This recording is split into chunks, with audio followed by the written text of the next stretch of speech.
Welcome to the digital channel. इसके पहले वाले वीडियो में हमने वाटरफॉल मॉडल डिस्कस किया था। अब हम इटरेटिव वाटरफॉल मॉडल डिस्कस करेंगे डिटेल में। So let's start.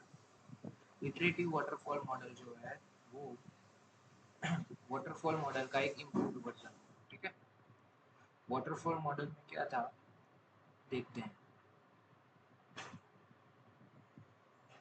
Waterfall model में हम step by step sequential order में ही सारे फेजेस कंप्लीट कर सकते थे। हम इसमें बैकवर्ड नहीं जा सकते थे। ठीक है, हम ऐसे इसमें बैकवर्ड नहीं जा सकते थे। एक फेज कंप्लीट होने के बाद ही दूसरे फेज पर जा सकते थे, दूसरा फेज कंप्लीट होने के बाद ही तीसरे फेज पर जा सकते थे। इसमें हम बैकवर्ड नहीं जा सकते थे। ठीक है, ऐसे हम बैकवर्ड किसी भी फेजेस पर नहीं जा सकते थे। सो ये प्रॉब्लम इटरेटिव वाटरफॉल मॉडल में सॉल्व हो जाती है। So iterative waterfall model is an improved version of waterfall model. In this model, development follows sequential phases. Sequential phases तो follow करता ही है, जैसे waterfall model में करता था ना, one by one step execution होगा। ठीक है, but feedback is allowed between phases. Feedback allow है। feedback मतलब कि हम किसी भी फेज को छोड़कर किसी भी फेज पर बैक जा सकते हैं। ठीक है, जैसे मैं अभी कोडिंग फेज पर हूँ।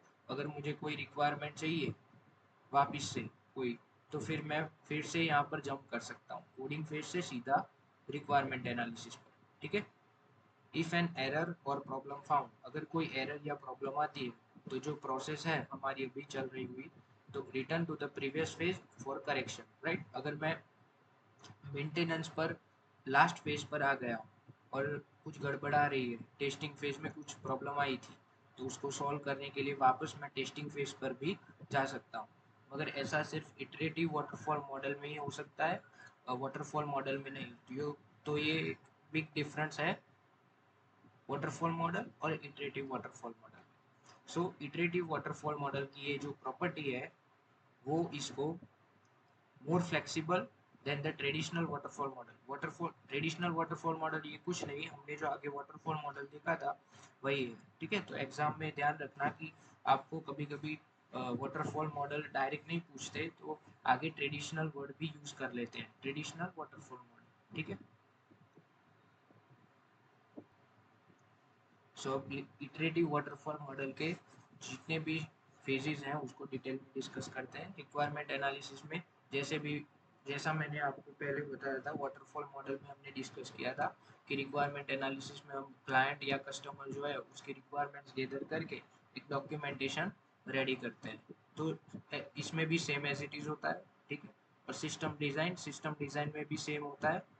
इसमें हम क्या करते थे, सिस्टम का जो डिज़ाइन है कैसा होना चाहिए, जो क्लाइंट की रिक्वायरमेंट है उसके बेस पर जो एप्लीकेशन है उसका, अगर सॉफ्टवेयर है उसका लुक कैसा होना चाहिए। ठीक है, ये सब डिसाइड करते थे, डेटाबेस मॉड्यूल्स इंटरफेस सब डिसाइड करते थे और एक डॉक्यूमेंटेशन बनाते थे डिज़ाइन का।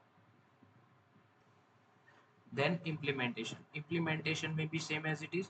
कोडिंग कोडिंग में क्या करेगा, प्रोग्रामर जो है वो कोड राइट करता है सॉफ्टवेयर को बनाने के लिए as per the client requirement and system requirement design. Right, each module is developed and output में क्या मिलेगा, एक वर्किंग सॉफ्टवेयर मिलेगा हमें।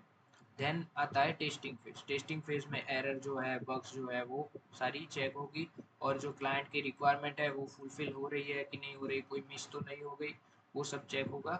एंड टाइप्स भी है टेस्टिंग के, जो वाटरफॉल मॉडल में था वही थियरी है, सिर्फ इटरेटिव वाटरफॉल मॉडल में हम बैक जा सकते हैं। ठीक है, किसी भी फेज को छोड़ के किसी भी फेज पर जा सकते हैं।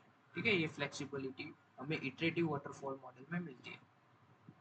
देन डिप्लॉयमेंट फेज में हम पब्लिकली अवेलेबल करते हैं सॉफ्टवेयर को, ताकि सारे यूजर्स उसको इंस्टॉल कर सकें। एग्जांपल के तौर पर प्ले स्टोर में अगर हम सॉफ्टवेयर को पब्लिश करेंगे तो जो जितने भी यूज़र हैं वो इसको डाउनलोड करके यूज़ कर पाएंगे। ठीक ठीक है, फिर आता है लास्ट फेज मेंटेनेंस में अगर डिप्लॉयमेंट के बाद कोई भी एरर आती है, ठीक है, कोई इम्प्रूवमेंट चाहिए, क्लाइंट साइड से कोई लेटेस्ट अपडेट आ रही है, अगर क्लाइंट चाहता है कि मुझे इस सॉफ्टवेयर में कुछ नए अपडेट्स डालने हैं, तो हम डिप्लॉयमेंट के बाद भी उसको कर सकते हैं। ठीक है, देन फीडबैक मैकेनिज्म, ये जो प्रॉपर्टी है वो इटरेटिव वाटरफॉल मॉडल की खास प्रॉपर्टी है, ठीक है। If a problem found in phase, कोई भी फेज में प्रॉब्लम आती है तो the process can move back to the previous phase, ठीक है, जैसे हमने आगे डिस्कस किया था। Correction are made and development continues, right. फिर उसको, जैसे कि ये फेज है, इस फेज पर, ये दो फेज है, इस फेज पर अभी हम है, ठीक है। नाउ प्रीवियस वाले फेज पे कोई प्रॉब्लम आई तो हम वापस से उस पर जाएंगे और प्रॉब्लम करेक्ट करेंगे, फिर वापस यहाँ पर आ जाएंगे, ठीक है। Example, if an error found in a testing, अगर टेस्टिंग में कोई प्रॉब्लम आती है तो the project can return to coding और design to correction, right. Iterative waterfall model के एडवांटेजेस और डिसएडवांटेजेस डिस्कस करते हैं। ये मोर फ्लेक्सिबल है वाटरफॉल मॉडल से, एरर कैन करेक्ट हो सकती है, कोई भी फेज में एरर आए तो हम वापस जाकर उस फेज में करेक्शन करके वापस जो करंट फेज था उस पे आ सकते हैं। बेटर क्वालिटी सॉफ्टवेयर है, feedback improves development, easier to handle minor requirement changes. और डिसएडवांटेजेस है, ये बहुत टाइम कंज्यूमिंग है, वापस से फेज पर जाना और फिर करेक्ट करके वापस उसी फेज पर वापस आना, इसमें बहुत टाइम लग सकता है। देन रीवर्क में इंक्रीज कॉस्ट, वापस से काम करने का कॉस्ट भी इंक्रीज हो जाता है 2 बार। Not suitable for project with frequently changes requirement, right. ये सूटेबल नहीं है ऐसे प्रोजेक्ट के लिए जिसमें फ्रिक्वेंटली चेंजेस आ जाते हैं, ठीक है, बार बार उसमें चेंजेस करना पड़े, वैसे प्रोजेक्ट्स ये हैंडल नहीं कर पाता। Then documentation effort is still high, documentation का जो एफर्ट है अभी भी डिफिकल्टीज आ सकती है उसमें, ठीक है। देन एप्लीकेशंस कहाँ कहाँ यूज होता है ये iterative waterfall model, medium size software project में यूज होता है, project with mostly stable requirements, educational and business application, and system where feedback is important, right। सो ये हमने इटरेटिव वाटरफॉल मॉडल डिटेल में डिस्कस किया आपके एग्जाम पॉइंट ऑफ व्यू से। अगर आपको वीडियो पसंद आया हो तो लाइक, शेयर और सब्सक्राइब कर दीजिएगा। Thank you.